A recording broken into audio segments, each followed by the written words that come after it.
Assalamualaikum warahmatullahi wabarakatuh. Perkenalkan, kami dari kelompok 6 akan menunjukkan sebuah metode pembelajaran, reward and punishment, serta metode kisah. Sebelum itu, saya akan memperkenalkan nama-nama dari kelompok kami. Yang pertama ada Hafitur Alamsyah, lalu yang kedua ada Dina Sertika Sari, yang ketiga ada Nur Aulia Ramadhani, yang keempat ada Aida Iftoria Hasna Husnia, yang kelima ada Isfi Safila, dan yang terakhir saya sendiri Larasati Hurul Aini yang akan menunjukkan metode reward dan punishment. Silakan untuk ditonton video pembelajaran kali ini. Assalamualaikum. Waalaikumsalam.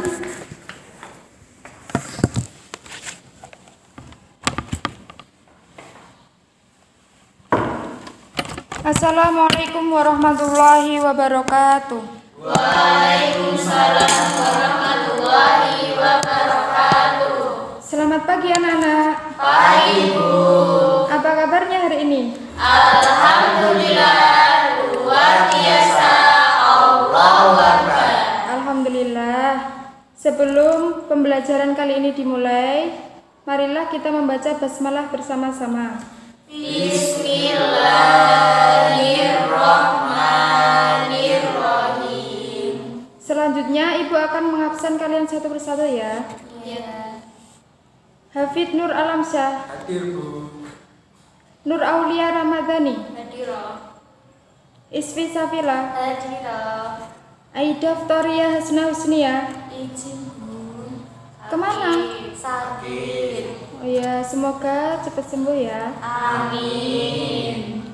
Larasati Hurul Aini. Hadira Bu. Alhamdulillah. Pada kesempatan hari ini Ibu akan menceritakan kisah kelahiran Nabi Muhammad SAW. Dahulu dikala umat manusia dalam kegelapan, lahirlah ke dunia dari keluarga yang sederhana, yaitu di kota Mekah, seorang bayi putra yang kelak akan membawa perubahan besar bagi sejarah peradaban dunia. Bayi itu terlahir dalam keadaan yatim. Bapaknya yang bernama Abdullah meninggal dunia sebelum Muhammad lahir. Muhammad lahir dari seorang ibu yang bernama Siti Aminah dan bapaknya yang bernama Abdullah. Nabi Muhammad SAW lahir bertepatan pada tahun gajah, yaitu 12 Rabiul Awal atau 20 April 571 Masehi. Adapun sebab yang dinamakan tahun kelahiran yaitu dengan tahun gajah karena pada tahun itu kota Makkah di bawah pimpinan Abraha. Dinamakan kelahiran tahun gajah karena pada tahun itu kota Mekah diserang oleh suatu pasukan tentara orang Nasrani yang kuat di bawah pimpinan Abraha, gubernur dari kerajaan Nasrani yang memerintah di Yaman, dan mereka bermaksud untuk menghancurkan Ka'bah. Sebelum pasukan Abraha mendekati Ka'bah, Allah Subhanahu wa taala mengirimkan burung ababil untuk menyerang pasukan Abraha. Burung ababil membawa batu dari neraka untuk dilemparkan ke pasukan tersebut, seperti daun yang dimakan ulat. Dan akhirnya pasukan tersebut gagal menyerang Ka'bah.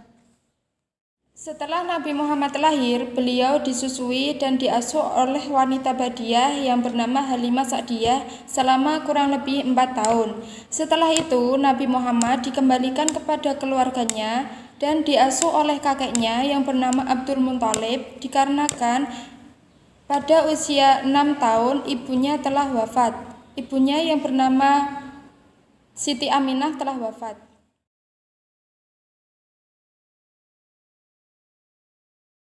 Setelah ibu menceritakan kisah dari kelahiran Nabi Muhammad SAW, dari kalian siapa yang berani maju ke depan dan menceritakan ulang sejarah singkat kelahiran Nabi?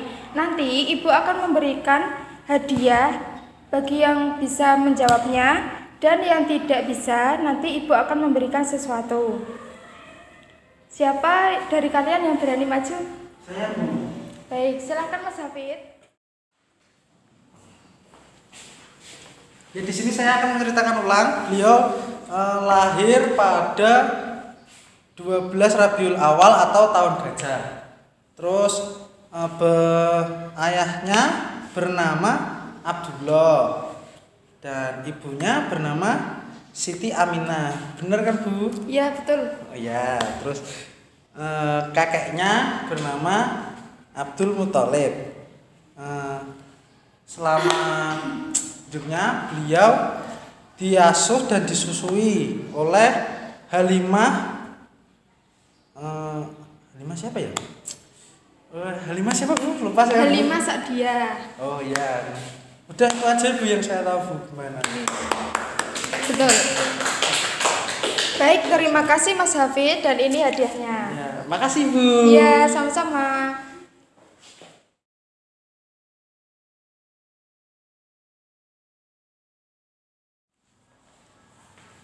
Mbak Aulia, dari tadi Ibu perhatikan kok main HP terus. Ayo coba ceritakan apa yang Ibu sampaikan tadi.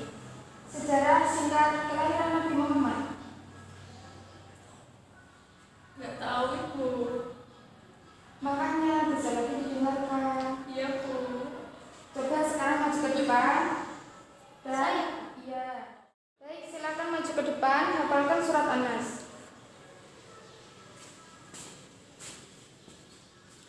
Bismillahirrahmanirrahim. Qul a'udzu birabbin nas, malikin nas, ilahin nas, min syarril waswasil khannas, alladzi yuwaswisu fi sudurin nas, minal jinnati wan nas. Terima Sudah, Bu. kasih Mbak Ulia. Ya. Lain kali besok kalau Ibu memberikan materi silahkan didengarkan. Ya, Bu. HP-nya dimatikan dulu Siap, Bu. dan perhatikan apa yang disampaikan Ibu. Nggih. Terima kasih. Sama-sama, Bu. Silahkan duduk kembali.